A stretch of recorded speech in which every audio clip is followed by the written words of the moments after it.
안녕하세요. 삶의 텃밭 강산재입니다.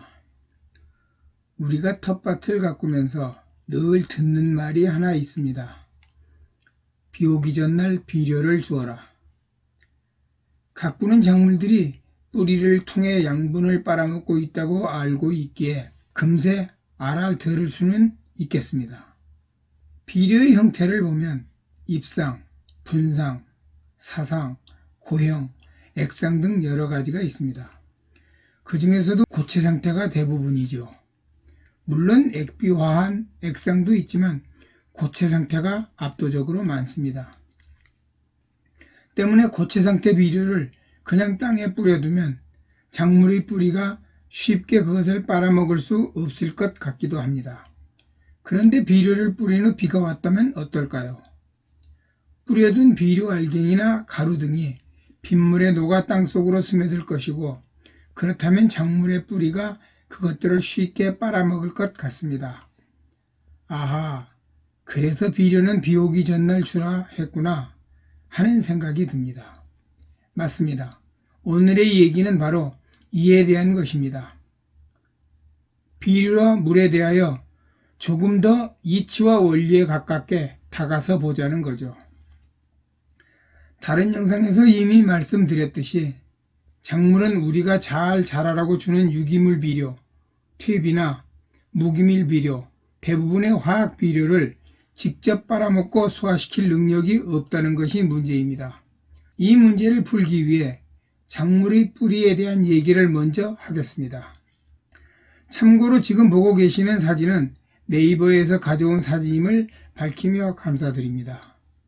뿌리의 종류는 크게 쌍떡잎 식물이 갖는 고든 뿌리와 외떡잎 식물이 갖는 수염 뿌리로 나눈 것이 일반적입니다. 뿌리의 구조를 조금 자세하게 들여다보면 원뿌리, 곁뿌리, 뿌리털이 있습니다. 원뿌리는 가장 굵고 크게 자라는 중심뿌리입니다. 곁뿌리는 원뿌리 곁에서 옆으로 길게 나는 작고 가는 뿌리입니다. 뿌리털은 우리가 작물의 영양 흡수 관계를 알아볼 때 가장 중요하게 보는 부분입니다. 뿌리털이 왜 중요하냐고요? 바로 토양 속의 물과 무기 양분을 빨아들이는 기관이기 때문입니다. 말씀드린 세 가지 이외에도 뿌리 구조에서 관다발, 물관, 채관, 생장점, 뿌리 골무까지 알아두면 비료가 양분이 돼 작물에 전달되는 과정을 이해하는 데 큰 도움이 되겠습니다. 1. 관다발은 양분의 이동 통로로 물관, 채관, 형성층으로 되어 있는데 형성층이 없는 경우도 있습니다. 2. 물관은 뿌리에서 빨아들인 무기 양분과 물이 줄기와 잎으로 올라가는 길, 즉 상행선입니다. 3. 채관은 잎에서 탄소 동화작용으로 만들어진 영양분이 뿌리로 내려가는 길, 즉 하행선입니다. 4. 생장점은 뿌리가 세포 분열을 활발하게 해 자라나도록 하는 곳입니다. 5. 뿌리 골무는 생장점이 외부와 접촉할 때 다치지 않도록 보호하는 역할을 합니다. 작물이 양분을 흡수하는 모습은 뿌리가 저장뿌리, 기생뿌리, 버팀뿌리, 물뿌리, 부착뿌리 등 어떤 뿌리냐에 따라 다를 수 있습니다만 대부분 큰 차이 없이 비슷하다고 보고 있습니다. 작물의 뿌리가 양분을 흡수하는 모습을 설명할 때 항상 등장하는 용어가 있습니다. 삼투현상입니다. 삼투현상이라면 우리네 일상생활에서 자주 접하는 거죠. 김치를 담그려면 배추나 무를 소금물에 담습니다. 이때 배추나 무의 부피가 줄며 물이 빠져나가고 절여지게 되죠. 바로 삼투현상입니다.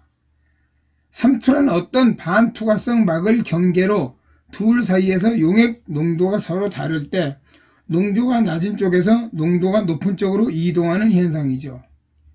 작물의 뿌리가 토양 속에서 비료를 빨아먹는 것이 모두 꼭 100% 이와 같다고 할 수는 없지만 흡사하다고 보시면 편할 것 같습니다. 작물의 뿌리와 토양 속 양분 둘을 비교했을 때 작물 뿌리 쪽 농도가 높고 토양 속 비료의 농도가 낮다면 토양 속 양분이 삼투 현상에 의해 자연스럽게 뿌리 쪽으로 이동한다 이거죠. 보통의 작물이 양분을 흡수하는 모습입니다.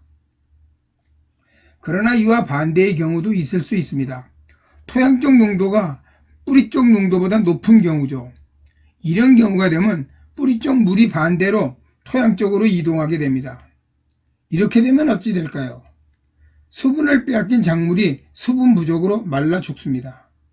비료를 너무 많이 준 과비 현상을 겪는 일이죠. 때문에 과비는 차라리 비료를 주지 않는 것만도 못한 것입니다. 흔히 작물이 비료를 먹고 타 죽었다고 하는데 바로 과비 때문입니다. 여튼 작물이 양분을 빨아먹기 위해선 비료가 이온화되어 있어야 하고 그것을 이동시키기 위해선 물이 절대적 상수로 존재해야 합니다.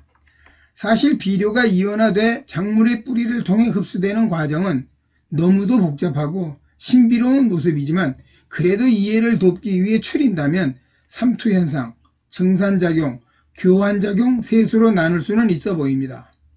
여기서 눈여겨볼 것은 셋이 각각 단독으로 작용하기보다는 그 비율과 모습이 작물마다 다르긴 하겠으나 동시에 복합적으로 일어난다는 점이죠.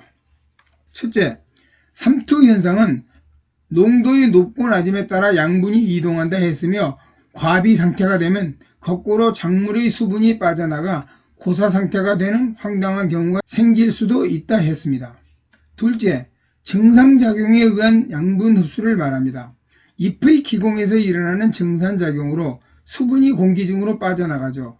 빠져나간 수분을 채우기 위해 뿌리에선 더 열심히 수분을 빨아들이게 되는데 이때 양분도 함께 빨려 들어온다는 것입니다. 이때도 거꾸로 현상이 생길 수 있습니다.